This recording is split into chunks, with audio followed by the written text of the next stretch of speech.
In this video, I'm going to be talking to you about how to improve your self-worth. When it comes to attachment difficulties, whether you tend to be more anxious or lean towards being more avoidant, or maybe a mixture of both.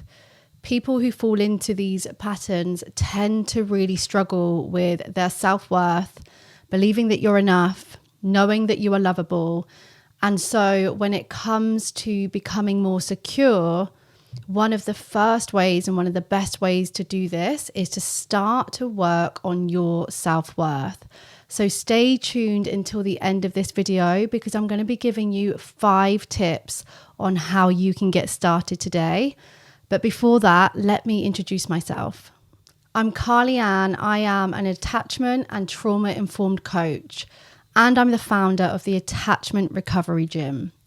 The Attachment Recovery Gym is an online membership that supports you to get in touch with and exercise your most secure self. You can join this community when you have reached the point where you know so much of the information, yet being able to change and put that into practice is really difficult. You see yourself defaulting back to old, painful patterns. If you are new here, welcome. If you are returning or you're a member, then it's great to see you again. And members, this is your reminder to fill out today's daily attachment diary. So the first tip when it comes to improving your self-worth today, I want you to look at your environment. I want you to look around you, the people that you are surrounding yourself with, how you're spending your time. Is this energizing you? Is it expanding you, or is it depleting you? You would be surprised at how much your environment and who you spend your time with and how you spend your time is influencing how you feel about yourself. Really look inwards. Decide what it is that makes you feel good about yourself, that makes you excited, and do more of that. Do less of what depletes you and more of what makes you feel good. And that is going to have such a nice impact on how worthy you feel and how good you feel. The next tip links to the first tip really nicely. I want you to discover the things that you like and what you don't like. You wouldn't believe how many of the people that I work with don't even know what they like. So when it comes to sharing your opinion, when it comes to dating someone and saying what you're looking for or what you're not looking for and what entertains you, people really struggle because they don't even know what they like, especially if you're someone who has been afraid to be yourself or you put other people's needs above your own. We see that a lot with attachment difficulties. So get to know what you like. And my top tip here is to be yourself in even the ways that embarrass you. A personal example will be that I shout from the rooftop sometimes that I love Westlife. I'm 35 years old and I still talk about the boy band that I loved as a teenager rather than be embarrassed about it. Next is I remember a time when I used to pretend that I didn't like self-help books. If you was to see my bookcase now, it's full of self-help books because I knew I had to own it as part of who I am. So where are you hiding who you are? And be more of that person because you deserve to be. It's who you are and we want to see that.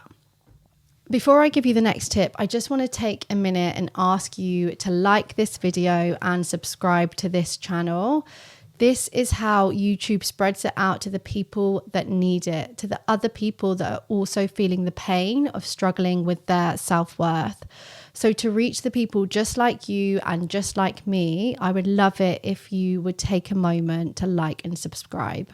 The next tip is to do something for yourself. It might be something small that you're going to do every day, or it might just be something that's been on your mind, a trip or a class or a dream that you've had that you've been putting off. It's an indirect message to yourself that you care and that you count. And perhaps you haven't been sending that message to yourself in the past. It's going to change how you allow other people to treat you. It's going to change how you show up in your daily life when you begin to send yourself a message that what you want and that what makes you feel good is important. And you can see how these tips really influence each other. So just doing one of these can be amazing. The next is, I want you to work on liking yourself. Now, I know the message is out there to love yourself more and to tell yourself that you're amazing. And whilst I am all for that, and I personally love to give my clients and my members affirmations, and they've certainly worked for me, they're not enough. It needs to be within your reach. So I really like, if you're on the start of your journey, so if you don't know your self-worth right now, it can be a stretch to suddenly be loving yourself. So what about if you started to open your mind to the idea that you are willing to like yourself?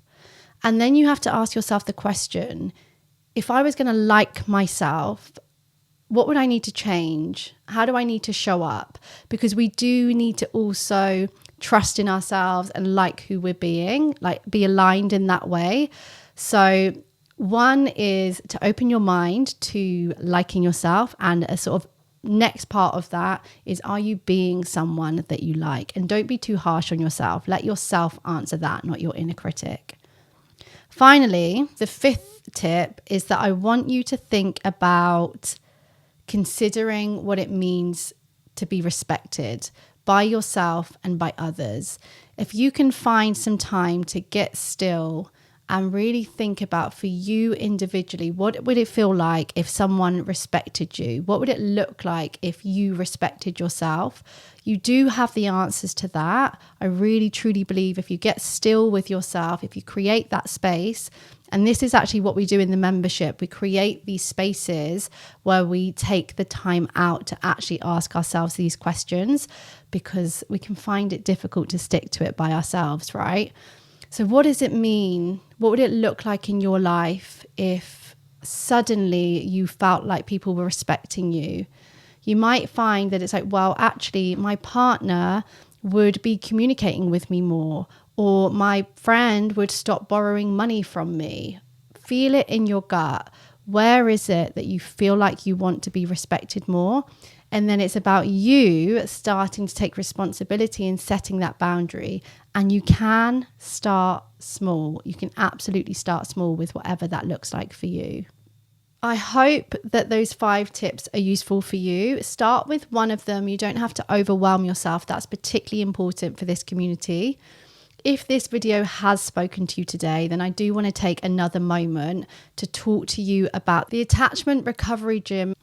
It's an online membership space where you can take everything that you have been learning and create the space to actually put it into practice. If you have a reoccurring relationship problem, if you really struggle to stick to your self-soothing plans, then this is a space where we create accountability, community, and education. And that is going to support you to exercise your more secure self. That's what I truly believe it takes to change. It's those repetitive movements. And that's why we've created the online Attachment Recovery Gym. All of the details for that are in the bio and you can find them there. Otherwise, I will see you back at this channel very soon.